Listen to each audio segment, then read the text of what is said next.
welcome to Wholesome Roots. We have had a fun Father's Day weekend and now we are trying to get caught up with our Monday. I've got a puppy that looks like he's trying to chase a butterfly. I'm not sure. What are you doing? What are you doing? You pulled me and then sat? I thought you were gonna go try to get one of those butterflies. Silly pup. Come on. So I'm hoping to get some things caught up today and catch you guys up on what's been happening with the goats this weekend.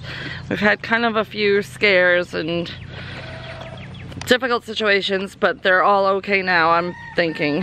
Coming down to the barn in the morning after having a difficult weekend with them definitely causes me some anxiety that somebody else is gonna have something wrong because we've been dealing with some issues. So it started out with what seemed like a great Father's Day weekend. Had a few hiccups along the way. So Friday night's live stream, make sure you check out our live shows Friday nights at 8 p.m. Eastern time. Every Friday on YouTube we do a live stream and you get to get up front, close and personal with us. Make sure you watch next Friday. So our live stream went awesome. It was such a great community spirit and fun hanging out with everybody. And woke up Saturday to what seemed like it was going to be a wonderful day. We had dinner plans with our friends at their house, and we decided that we were going to head over there earlier in the afternoon and do our mushroom walk. We went early so that we could go mushroom hiking and jump in the pool before dinner. We had a blast. We got tons of mushrooms. The boys are doing really good swimming. They love jumping in the pool. They love water. So we had a great dinner. It was lots of fun. And then we headed home. Now, normally when it starts to get dark, we head home. We hung out a little later this time because we had spent so much time in the woods. I didn't want to, I wanted to spend a little bit more time with my friend because I haven't seen her much lately. We got home and I got out of the truck and it was dark enough that I knew the goats were gonna be like, ugh. And it was light enough that I could see the outline of their shelter. And if there was anybody standing under the shelter, I would have seen them. I saw no goats. I said, Ryan, I don't see any goats out there unless they're all laying down. I said, and I don't hear anyone calling for us. Usually when we pull in the driveway and it's after dark, they start calling for us. Like, Mommy, we want to go to bed. And I said, uh-oh, Ryan, I think they might have gotten out. And sure enough, bad situation when your goats get out and get in the barn. We have all of their feed kept in metal cans, metal trash cans with lids. Unfortunately, Fancy 2 knows how to open them. So, fortunately, the bag of goat pellets, or all stock, non-GMO all stock that we use, was almost empty. It did not have much in it, Ryan said. He did the milking that morning and he said there was only a little bit left. And our oats was already about half gone, and I could tell that they had stuck their head in the oat bag, but it didn't look like they had eaten a whole lot of it. I don't know how much hay they ate because they had full access to the alfalfa. So, needless to say, I'm worried sick. All the goats were in the barn. They were just all over the place, pooping everywhere, pulled all the trash out of the trash bag. I don't know why they did that, looking for something. They must have smelled something in the trash. They just made a huge mess. But they all seemed okay. Nobody seemed hurt, nobody was missing. We said our blessings, thanked God, and then, you know, moved on to getting them put away. And we didn't give anybody grain that night, except for the boys. The boys didn't get out because I was terrified that we were gonna have bloating or enterotoxemia from overeating. So I, needless to say, spent the entire night worrying.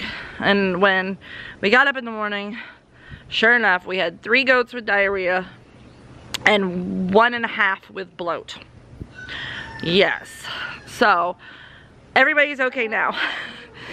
everybody is okay. That is the good news. But I wanted to just let you guys know that, you know, you just never know. What happened with the fence is there was one post that kept coming loose, and I kept on making sure it was tight every day.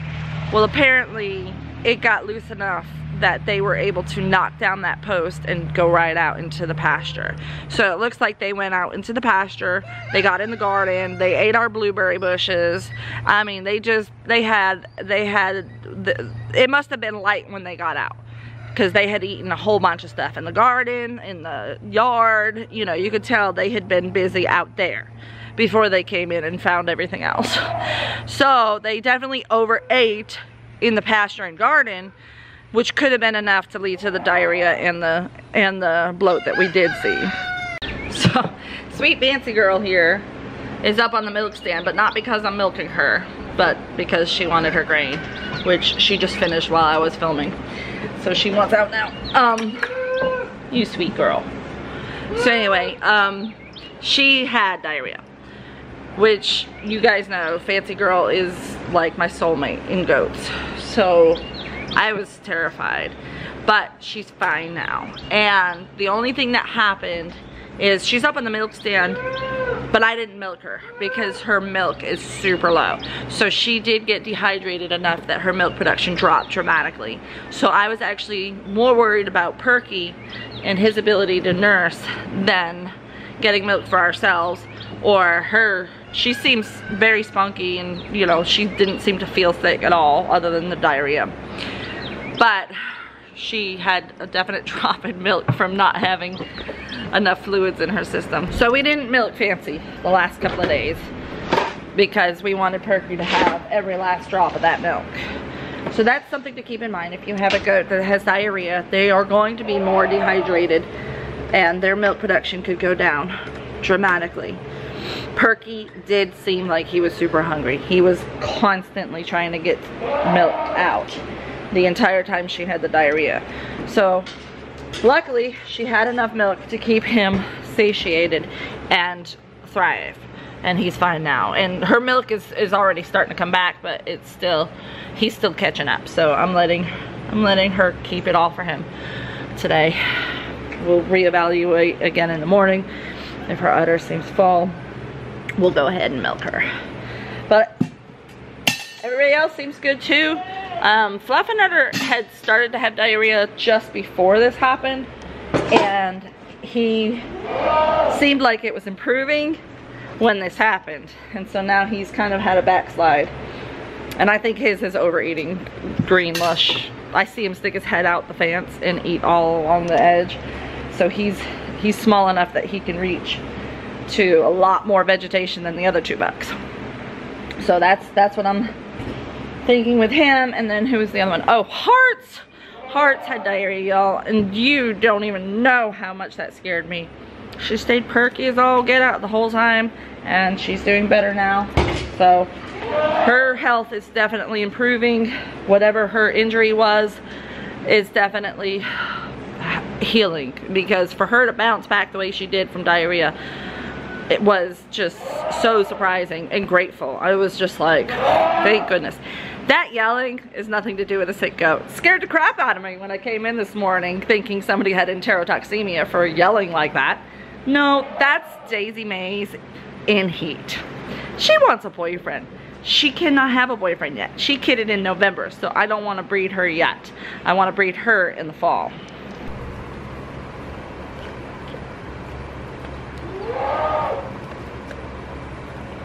There you go. That's what your body needed, huh? Good. Good. I'm glad you're gonna nibble on that. Good job, kitty. That should make you feel better. Maybe it'll make you want some grain. So, Kitty here is my goat that had bloat. She was being kind of standoffish, separating herself from the herd and laying around a lot. And I was noticing all this out the window. So I went out, and her rumen, so on the left side, You check their stomachs. You check them. You sweet girl. So her left side, which is where her rumen is located, was enlarged and very tight. And when I tapped on it, it was like a drum. It was like it was hollow inside. So I knew it was filling up with air and not food. So I immediately began massaging her rumen, really pulling up on the bottom of her belly, trying to get her rumen to start cycling better and hopefully process some of that air. Nothing happened. I was tapping it like I was burping a baby. Nothing happened. I kept massaging.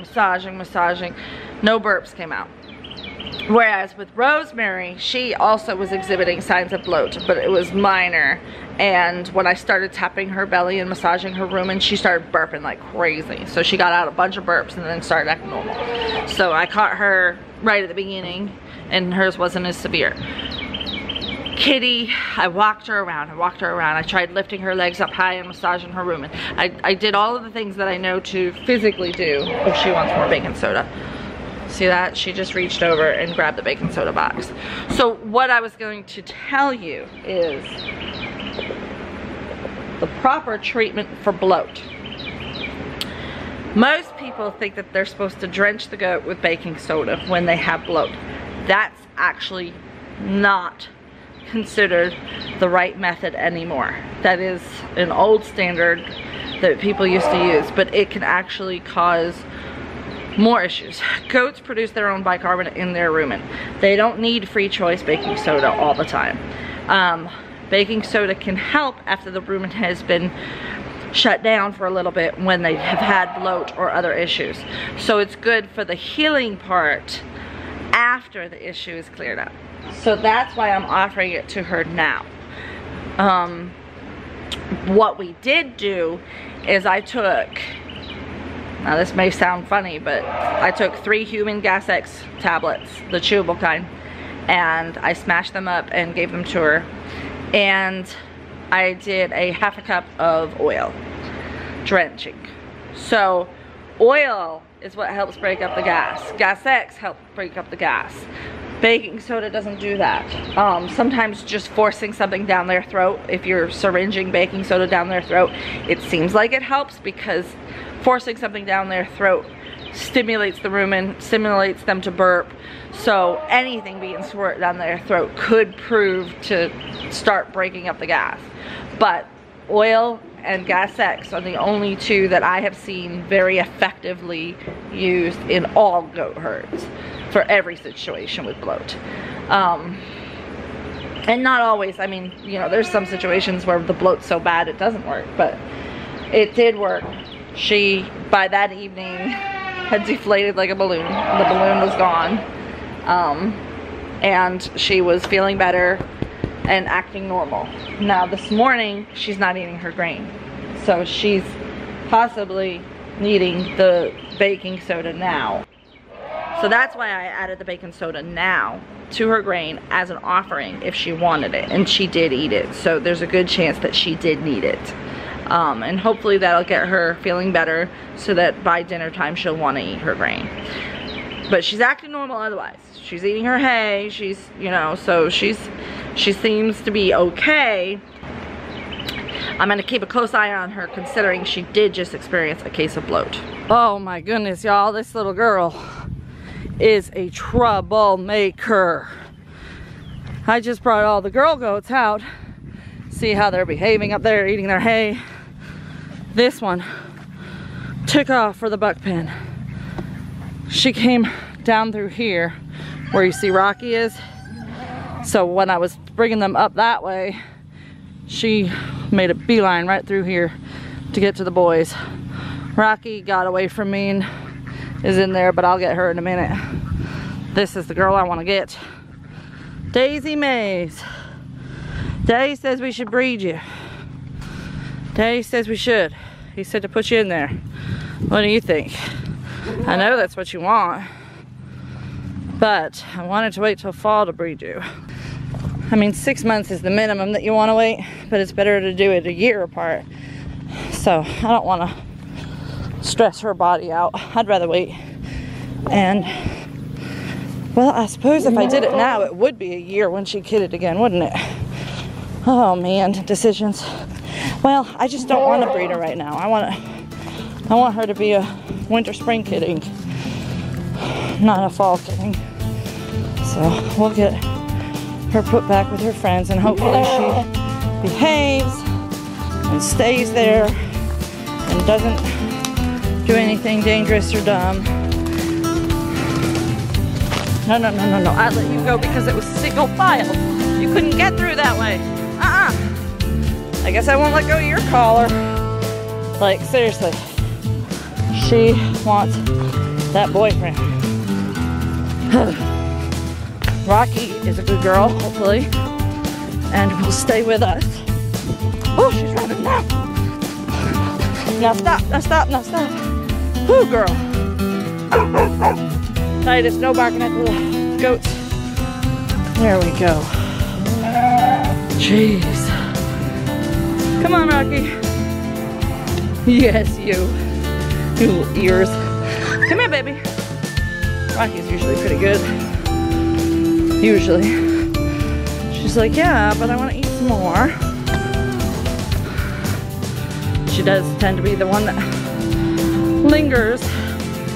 Takes her time. No, no, no, no, no, no. That just opens up a hole. See, that's what I think they did the other day. It just came out and foraged all around. All right, you weren't running fast. You clearly weren't too serious about getting away from me. Unlike some of the other goats, when they get out, will run like a race. There we go. Now I gotta get that fence post closer together. Ridiculous. She is over there yelling over the fence to Bo. She's so ready to be bred. Oh, I wish it was perfect timing, but I really wanna wait, I think. So, I think it was this fence post, yeah. You can tell he's moved it to tighten it up. And he got it really secure in the ground. Really, really secure now. So, they're not getting this fence post down again. Thank goodness. Sweet babies. So, I already currently have 6 goats in milk. I'm not always milking all of them. Chaos and Rocky get milked if they need it or if I need extra milk. Their kids are drinking enough that they're not producing as much that they have to be milked out, but we do when we need to, when they need it or when we need it. So they will be in milk all the way till fall breeding and then some. So in the fall, we hopefully will have time, who's back there butting heads with Fancy too, breed.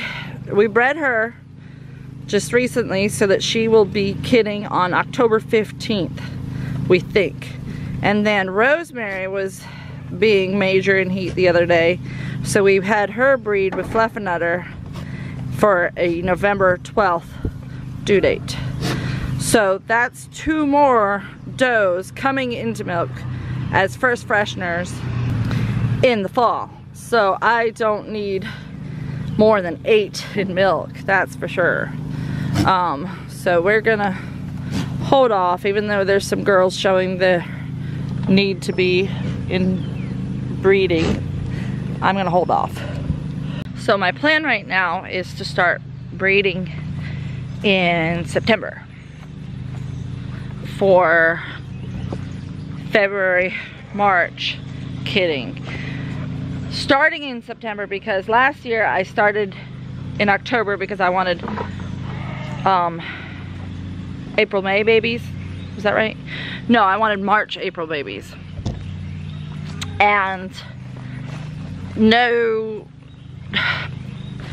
I didn't get everybody lined up and into their breeding program. Like when the doe would come into heat, I would put them in and it would either not take or the doe didn't come into heat. So basically I ended up with much later kidding this year than I was hoping for. So I'm gonna start the process earlier next year in the hopes that I'll be able to start having kids on the ground in February through April, maybe, if it works out that they don't breed the first time around. Parts, are you enjoying your beet pulp and grain? You is a fat, happy goat. I'm glad that you're feeling so much better. You're such a good girl. So despite the fact that we had some what could have been very serious issues this weekend, we were able to get on top of the situation fast. But a word of caution and reminder, make sure your fencing is secure in all places. And if you know that you have a weak point, take care of it before it becomes an issue. I had been meaning to tell Ryan about that post and it needing to be fixed for several days. So I won't make that mistake again. Also, make sure that even if your fencing is secure, that your food is secure. And I thought our food was pretty secure, but they were able to knock over those cans and get the lids off. So I'm trying to think of maybe like a ratchet type, what are those called? Those things, tie downs, wrapped around the entire can and through the handle. That might be something that we have to do when we're not home and the goats are out. When they're in their stalls, it's fine because they can't get out of the stalls. Usually they don't get out of the fence. That's not a problem we've had. It was definitely operator error, my fault. But it was overall a really good weekend. We had a couple of new Patreon supporters sign up to pledge to help us out. And every contribution is worthwhile and very helpful. It adds up. If it's only $1 or $2 or $3 or even $5, it does add up. The more of you that are able to support us, the more that it will be helpful. And so I created a poll over on Patreon for the people who are patrons to answer the question of what would you like to see more of in content. What should I publish here that I don't publish on my channel? So we're hoping to get together, work together like a team and like a community to offer more things to help support our farm and our YouTube. YouTube does take a lot of time, so at first I felt bad for even setting up a Patreon, but the more I realize how much work I'm putting into this, the more I realize that it won't hurt to get a little compensation for some of my time, and only if people want to. I'm not gonna be pushy about it. I'm just mentioning it again because it is something new, and I will mention it from time to time. So those of you that are opposed to Patreon, please don't be offended by the fact that we have chosen to take that route. And if you are offended, I'm sorry. I'm not asking you to sign up for it if it's something that you don't believe in. If it is something you believe in and it's something you like to do to support others, then we would love to have your support. And again, if anybody wants access to that content and you are financially unable to sign up for even $1 a month, I will give it to you. I will gladly email you if you contact me and let me know. So this is what happens to your blueberry and pepper plants when you don't maintain your fencing properly. The goats clearly got to the garden while they were out. They came through here because I saw some tracks. They didn't mess up the seedlings coming up too bad, I don't think. This looks like that's probably a rooster dust bathing. They ate some of the cabbage in some places. They tasted the sugar cane. See that one bite? Decided they didn't like it. Luckily they left my beautiful peanuts alone. Look at those. I am so excited about peanuts. The beans are just coming up today, so they didn't nibble on those, really. But they did come through here. There were evidence that they were in here, and you see hoof prints there. So they probably went into this area and ate some of that blackberry and stuff. But there wasn't a whole lot that they liked in here. You see one cabbage plant bit off, but they didn't really like it. And I think I'm gonna have to say I'm done with cabbage anyway. They're not forming heads and doing what they're supposed to. And it's getting so hot in Georgia that I will have to, there's tiny heads. So what I'll probably do is treat those like Brussels sprouts. And then whatever leaves are able to be saved, I'll chop up and freeze or ferment and make some sauerkraut. Because there's, oh, they ate a lot of kale. I didn't realize that. They ate a ton of kale. So the kale was so covered in weeds, I didn't notice that the other night. So they did eat a bunch of kale. I'm gonna leave the kale, but I'm gonna weed it. And see, they got into the cabbage heads that were not even forming. So they kind of got into the garden, but luckily we didn't have very much planted. But yeah, that's probably what caused the bloat, is some of that cabbage makes it gassy. Unfortunately, they stripped my peach tree, including breaking the top branch off, and they got a bunch of my pawpaws. Sad about that. I didn't even think they would notice it over here, but clearly, you know what, that's probably what happened, is they probably came in from this side, because you see all of these weeds are all eaten. So they were probably working their way towards the garden. And then it got dark and they went inside and raised havoc. But you know what? It's all my fault. I take full responsibility for what happened, because there's no such thing as a bad goat that gets out all the time. There is such a thing as not maintaining your fences properly for goats. If you do not have a goat worthy fence, your goats are going to get out. So it's all about the fencing. So if you don't keep the charge hot enough, or if you let the posts stay loose enough, or if you're using the wrong type of fencing, all of those things can contribute to goats getting out and into your garden. But it's not their fault. It's definitely operator error, my fault. So I know not to make that mistake again this season. Probably by next summer I'll forget again and accidentally let the goats get out.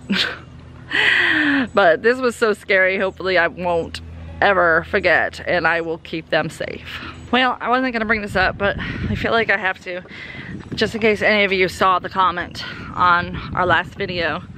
There was somebody who made a very nasty, mean, rude, long comment dissing me, dissing Art and Bree, dissing Justin Rhodes, and dissing our natural methods of parasite control. Which is funny because they were talking about Hearts. Hearts doesn't have a parasite issue. When I said that I was thinking about giving her essential oils, I said she has a clean fecal. She doesn't have parasites. 99% sure of it. But I'm being extra cautious and careful with my animals to make sure, beyond a shadow of a doubt, that that doesn't become an issue. So I'm actually doing the right thing.